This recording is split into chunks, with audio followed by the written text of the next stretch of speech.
이런 것들이 나타났을 때는 지체하지 말고 바로 상급병원으로 가셔야 돼요. 안녕하세요. 안면마비 완치를 위한 수업, 안면마비 완치학교의 민예은 원장입니다. 도대체 왜 안면마비가 생기는 걸까요? 안면마비의 원인은 정말 다양한데 오늘은 안면마비를 일으키는 3대 원인에 대해서 설명드리고 각 원인에 따른 치료법에 대해서 공부해 보겠습니다. 안면마비의 원인 하나, 뇌의 문제입니다. 뇌졸중과 같은 뇌의 문제는 안면마비가 생길 수 있습니다. 뇌의 문제로 인해 안면마비가 나타나는 이유는 뇌의 특정 부위가 손상되거나 기능 이상이 생기면서 안면 근육을 조절하는 신경 경로에 영향을 미치기 때문입니다. 이는 주로 중추성 안면마비라고 분류됩니다. 중추성 안면마비는 뇌졸중, 뇌종양 등에 의해서 뇌 손상에 의해서 발생되고 얼굴을 이렇게 보게 되면요. 얼굴 아래쪽 근육, 눈 밑에 입 주변의 근육에 주로 영향을 미칩니다. 이마와 눈 주변의 근육은 양쪽 대뇌에서 신경 신호를 받아서 보존이 되기 때문에 오히려 여기는 문제가 안 생기면서 입 주변과 뺨에만 마비가 되는 특징을 갖게 됩니다.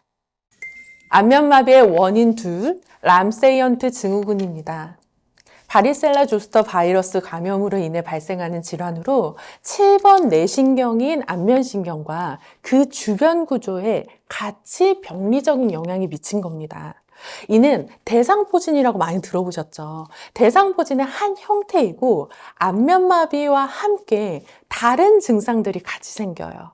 귀 관련 부위의 통증, 발진, 그리고 평형 문제, 이명 난청까지 같이 오게 되는데요. 일반적으로 벨마비보다 증상이 훨씬 더 심각하며 회복이 더딘 경우가 많습니다. 안면마비와 함께 귀를 이렇게 열어보면요. 이 안에 띠처럼 피부가 막 올라와 있는 발진이 나타나고요.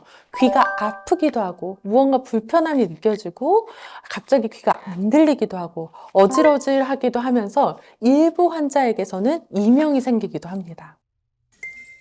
안면마비의 원인 세 번째, 벨마비입니다. 주인공은 언제나 마지막에 나오죠. 가장 흔하게 나타나고 우리가 일반적으로 알고 있는 대부분의 안면마비가 바로 이 벨마비에 해당합니다. 벨마비는 안면신경의 염증 또는 부종으로 인해서 손상되면서 발생하는 급성, 말초성 안면마비입니다. 원인은 신경 면역력의 저하예요. 일반적으로 한쪽에만 발생하게 되고요. 얼굴 한쪽 전체에 마비가 돼서 뇌의 문제로 인한 중추성 안면마비와 다르게 눈도 감기지 않고 이마 주름도 만들 수가 없고 이마가 움직이지 않습니다. 벨마비는 갑작스러운 발병의 특징입니다. 보통 환자가 잠에서 이렇게 자고 일어나서 갑자기 얼굴 한쪽이 마비가 되면서 상태를 발견하는 경우가 흔하고요. 초기에는 안면 근육이 뭔가 약해진 느낌이나 좀 저린 증상들이 나타나는 전조 증상이 있게 되고 전조 증상이 있고 난 다음에 수시간 내에, 길게는 수일 내에 바로 발병하는 특징을 갖습니다.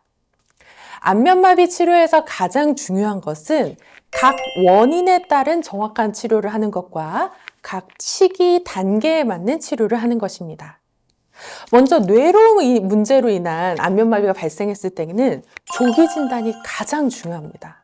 이게 어떤 사인을 갖게 되냐면요. 일반적으로 이 안면마비와 더불어서 점점 두통이 심해지거나 어지럼증이 생기거나 사물이 두 개로 겹쳐 보이는 복시 증상이 나타나거나 내가 걸으려고 할 때 뭔가 한쪽 손과 발에 힘이 빠지는 증상 이런 것들이 나타납니다. 이런 것들이 나타났을 때는 지체하지 말고 바로 상급병원으로 가셔야 돼요. 두 번째, 람세이헌트 증후군으로 인한 안면마비 같은 경우에는 젤마비의 신경 손상의 정도가 1, 2도인 경우가 많은 거에 비해서 람세이헌트 증후군에 의한 신경 손상은 3도 이상인 경우가 많아요. 우리가 3도가 지나가면 영구적 후유증을 남길 가능성이 엄청 높아지기 때문에 우리가 불완전 회복 단계라고 해서 안면마비가 완전히 나을 수 없는 그 중간 단계에 있을 때는 특수치료가 바로 들어가는 것이 정말 중요합니다. 세 번째, 벨마비에 대한 대처 방법은요.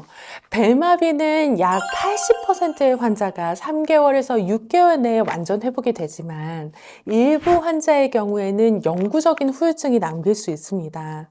따라서 벨마비는 후유증에 대한 치료까지 잘 정립된 전문적인 의료기관에서 병리의 시기와 단계에 맞게 차근차근 끝까지 치료를 받는 것을 추천드립니다.